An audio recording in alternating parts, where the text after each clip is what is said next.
Aniuta, Anton Tchekov. Na pior habitação do detestável Hotel Lisboa, andava infatigavelmente o estudante de medicina Stepan Klotkov. Enquanto andava, estudava em voz alta. Como levava largas horas entregue a este dobro exercício, tinha a garganta seca e o rosto coberto de suor. Junto à janela, cujos vidros estavam manchados pela neve congelada, estava sentada em uma cadeira, costurando uma camisa de homem, uma moça chamada Aniuta. Morena de uns 25 anos, muito magra, pálida, de doces olhos cinzentos. No relógio do corredor soaram as 2 da tarde, mas o quarto ainda não estava arrumado. A cama encontrava-se desfeita, e se viam espalhados pelo aposento livros e roupas. Em um canto havia uma pia nada limpa, cheia de água com sabão. O pulmão se divide em 3 partes, recitava Klotkov. A parte superior abrange até a 4ª ou 5ª costela. Para formar-se a ideia do que acabava de dizer, se apalpou o peito. As costelas estão dispostas paralelamente, umas às outras, como as teclas de um piano, continuou o estudante. Para não errar os cálculos, seria conveniente orientar-me sobre um esqueleto ou sobre um ser humano vivo. Vem cá, Aniuta, necessito orientar-me um pouco. Aniuta interrompeu a costura, tirou a blusa e se aproximou. Klotkov sentou-se na frente dela, franziu as sobrancelhas e começou a apalpar as costelas da moça. A primeira costela, observou, é difícil de tocar. Está atrás da clavícula. Esta é a 2ª, esta é a 3ª, esta é a 4ª. Isso é estranho. Você é magra e, no entanto, não é fácil orientar-se sobre o tórax. O que há de errado com você? Por que está se mexendo? O senhor está com os dedos tão frios. Ora, você não vai morrer por isso. Bom, esta é a 3ª, esta é a 4ª. Não, assim as confundirei. Irei desenhá-las. Pegou um pedaço de carvão e traçou no peito de Aniuta algumas linhas paralelas, correspondendo a cada uma das costelas. Muito bem, agora vejo claramente. Irei te auscultar um pouco. Levante-se. A moça se levantou e Klotkov começou a dar-lhe golpes com o dedo em suas costelas. Estava tão absorvido nessa operação que não percebeu que os lábios, o nariz e as mãos de Aniuta ficaram azuis de frio. Ela, porém, não se movia, temendo atrapalhar o trabalho do estudante. Se não fico quieta, pensava, ele não se sairá bem nas provas.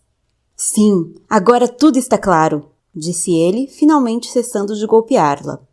Sente-se e não apague os desenhos até que eu acabe de aprender esse maldito capítulo do pulmão. E começou novamente a andar de um lado para o outro, estudando em voz alta. Aniuta, com as listras pretas no tórax, parecia tatuada. A pobre tremia de frio e pensava. Costumava falar muito pouco. Quase sempre estava silenciosa e pensava. Pensava sem cessar. Klotkov era o 6º dos jovens com quem havia vivido nos últimos 6 ou 7 anos. Os outros 5 já haviam concluído seus estudos universitários e, naturalmente, já haviam se esquecido dela há muito tempo. Um deles vivia em Paris. Outros 2 eram médicos. O 4º era um pintor famoso. O 5º havia tornado-se professor. Klotkov não tardaria em terminar também seus estudos. Lhe esperava, sem dúvida, um bonito futuro. Talvez se tornaria uma celebridade, mas naquele momento se encontrava na miséria. Não tinha açúcar, nem chá, nem tabaco. Aniuta acelerava o quanto podia sua costura para entregá-la ao seu cliente, receber os 25 kopecks e comprar tabaco, chá e açúcar. Pode entrar? Perguntaram atrás da porta. Aniuta apressadamente jogou um xale sobre os ombros. Entrou o pintor Fetsov. Vim lhe pedir um favor, disse ele a Klotkov. Você teria bondade de me emprestar por umas 2 horas a sua gentil amiga? Estou pintando um quadro e necessito de uma modelo. Com muito prazer, respondeu Klotkov. Vá, Aniuta. O senhor crê que isso é um prazer para mim? Murmurou ela. Mas mulher, exclamou Klotkov. É pela arte. Pode muito bem fazer esse pequeno sacrifício. Aniuta começou a vestir-se. Que quadro está pintando? Psiques. Um tema lindo, mas encontro dificuldades. Preciso mudar de modelo todos os dias. Ontem se apresentou uma com as pernas azuis. Por que essas pernas estão azuis? Perguntei. E ela me respondeu. Porque eu uso uma meia calça que solta tinta. E você, sempre às voltas com a medicina. Que paciência. Eu não teria. A medicina exige um trabalho sério. É verdade. Perdoe-me, Klotkov, mas você vive como um porco. Que sujo está esse lugar. O que você quer que eu faça? Não posso evitar. Meu pai só me envia 12 rublos por mês e com esse dinheiro não se pode viver muito decentemente. Você tem razão, mas poderia viver com um pouco mais de limpeza. Um homem com certa cultura não deve descuidar da estética. E você? A cama desfeita, os pratos sujos. É verdade, balbuciou confuso Klotkov. Hoje a Aniuta esteve tão ocupada que não teve tempo de arrumar o quarto. Quando o pintor e a Aniuta se foram, Klotkov deitou no sofá e continuou estudando, mas acabou adormecendo e só despertou 1 hora depois. O cochilo o deixou de mau humor. Recordou as palavras de Fetsov e, ao atentar-se na pobreza e sujeira do aposento, sentiu uma espécie de repulsão. Em um futuro próximo, atenderia seus pacientes em um luxuoso consultório. Comeria e tomaria chá em uma sala de jantar ampla e bem mobiliada, em companhia de sua esposa, que seria uma mulher de classe. Mas no momento presente, aquele quarto sujo, aqueles pratos, aquelas bitucas de cigarro espalhadas pelo chão, que asco! A Aniuta, por sua vez, não embelezava muito o ambiente. Era mal vestida, despenteada, e Klotkov decidiu separar-se dela imediatamente, a qualquer custo. Já estava farto. Quando a moça voltou do quarto do pintor e começou a tirar o casaco, ele se levantou e lhe disse com um tom de voz solene: Escute, querida. Sente-se e preste atenção. Precisamos nos separar. Eu não posso e não quero mais viver contigo.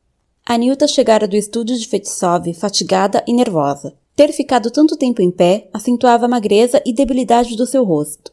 Olhou Klotkov sem dizer nada, os lábios tremendo. Deve compreender que cedo ou tarde teríamos de nos separar. É inevitável. Você é uma moça boa e não é boba. Consegue compreender as circunstâncias. A Aniuta vestiu novamente o casaco. Em silêncio, embrulhou seu bordado em um jornal. Pegou as agulhas e as linhas. Isto é do senhor, disse, separando alguns torrões de açúcar.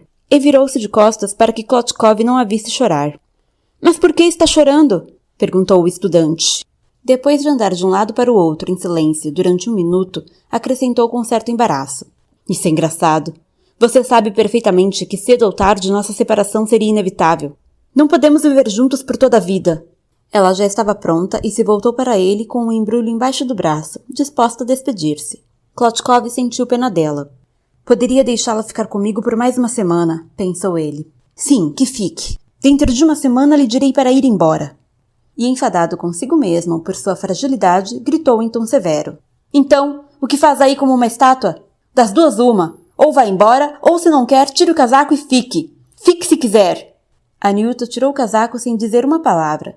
Assoou o nariz, suspirou e, sem fazer ruído, se dirigiu à sua cadeira junto à janela. Klotkov pegou seu livro de medicina e começou novamente a estudar em voz alta, caminhando pelo quarto. O pulmão se divide em 3 partes. A parte superior... E no corredor alguém gritava com toda a força. Grigori! Traga-me o samovar!